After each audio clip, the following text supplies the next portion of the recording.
Okay, so this is just a simple little strap tool for rolling up your ratchet straps. I didn't get real crazy with this one. I like most of my stuff to be kind of small and out of the way. I've seen some people put a backer plate to this, weld it to it, and then take a Frisbee, and then it gives it something to wrap up on, be straight. But I just hold it with my fingers. I'd rather it be smaller, but to each their own.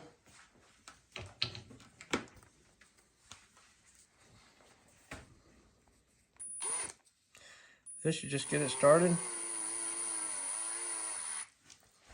Don't stand on it. That helps.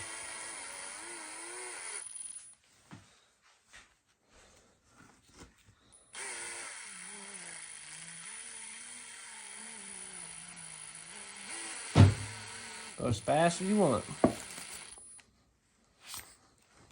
And then, if you want, down however you want to do it, tie a ratchet strap through there, or a zip tie through there, or whatever you're doing to keep it rolled up, electrical tape. And there you go.